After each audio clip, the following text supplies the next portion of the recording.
There are many mysteries surrounding the great white shark. For Jaws the Revenge, the filmmakers set out to reveal new secrets about this amazing creature.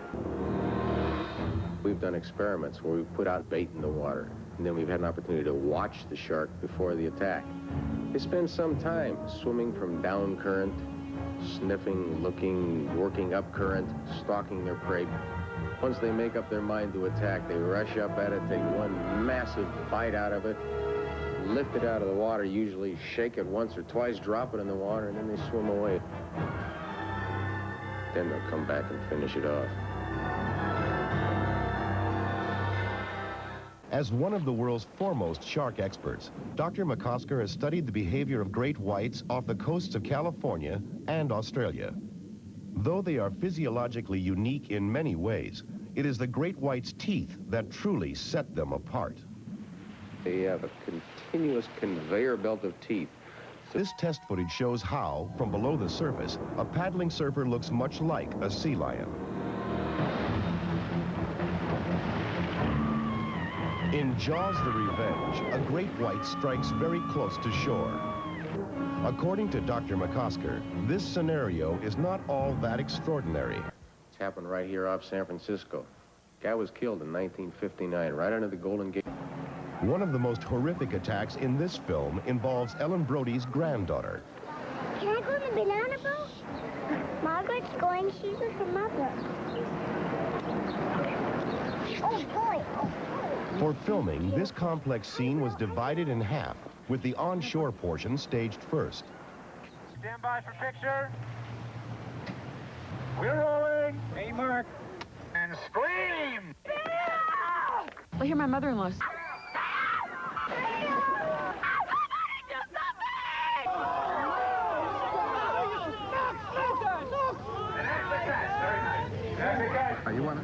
In preparing the move to the water, the next job was to map out the shark's bloody assault. The banana boat is doing this, and the shark is doing a diagonal, trying to catch it. All right. The banana boat makes a turn, and it sees the shark finally, but it's too late and hits the banana. This is the sequence of events.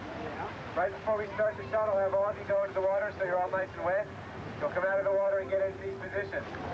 Bring the boat to number 1 and hold it there, please. The true challenge was coordinating the technical logistics of the scene with the sheer horror of the attack. We had to devise a way to be able to maintain the reality, what we wanted to do with the piece, and maintain the ferociousness of it all. Primarily because there were kids on the inflatable, and it's pulled by a high-speed boat, and they're going at a very good clip, with a lot of other boats around it, everybody enjoying themselves and general water activity. And a 4,000-pound shark has to come through the water, cut the path of the banana boat, and go for one of the kids. We hadn't counted on the actual terror on the part of the kids when they saw that shark come out of the water. This is the sequence of events. Right before we start the shot, I'll have all of you go into the water so you're all nice and wet. You'll come out of the water and get into these positions. Bring the boat to number 1 and hold it there, please. The true challenge was coordinating the technical logistics of the scene with the sheer horror of the attack. We had to devise a way to be able to maintain the reality, what we wanted to do with the piece, and maintain the ferociousness of it all.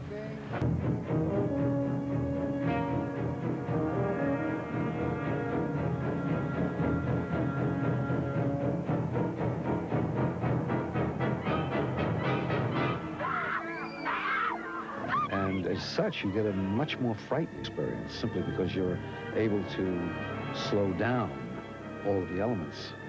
In Jaws the Revenge, the deadly great white cannot be stopped. Finally, the battle becomes personal as Ellen Brody sets out to defeat him.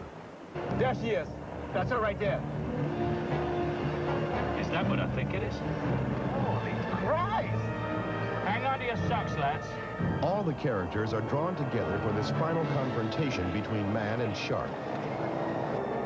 For filming the ultimate showdown, the cast and crew spent numerous days in the unpredictable Bahamian seas. The biggest difficulty at sea is that nothing stays in the frame too long. And the adjustments are made, and the actors are ready, and we're all rehearsed. Everything has drifted completely out of range. Ellen, start using this pump. Because of the difficulties involved in shooting on the high seas, a separate crew at Universal Studios in Hollywood built 2 tanks for filming the more technically complex scenes. One of the world's largest indoor tanks was built on a soundstage at the studio.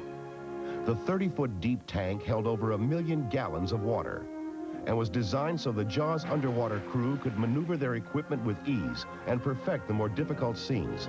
A shipwreck was built to duplicate a real one that was used in the Bahamas. The tanks give you a much more controlled environment. You can control your lighting. It's easier to communicate with people. Outside, a crew of 75 built a 3 million gallon tank designed to house the special equipment that was needed in the final attack scene. It took 24 hours to fill this, the largest tank in Hollywood. Next, crews painted a colossal backdrop to match the tropical Bahamian sky. Several shades of blue paint were used to capture the true effect. At the same time, dyes were tested to transform the water to the colors of the Caribbean. Oh, it's bloody cold, isn't it? What happens in a movie is like if you get wet, all right, so you get out. What happened with me is I got wet in the Bahamas, and now I'm back here in some very cold water. And so weeks later, they're still pouring water over you because you were wet in the scene. An 11,000-pound boat was lowered into the water and prepared for destruction in the most vicious shark attack yet seen. With all the elements in place, the crew was set to shoot the film's horrifying climax. Okay, here we go. We're rolling. Ready to go. Start the wave machine.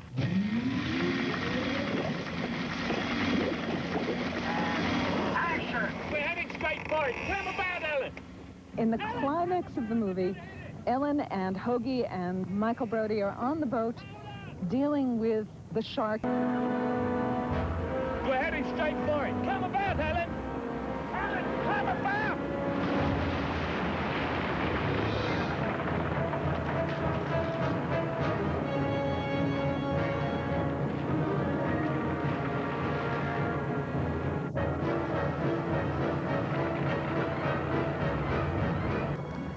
About being eaten alive in the middle of an ocean that we can't somehow swim fast enough away from. In Jaws: The Revenge, the terror is real as man confronts shark in the deadliest battle yet.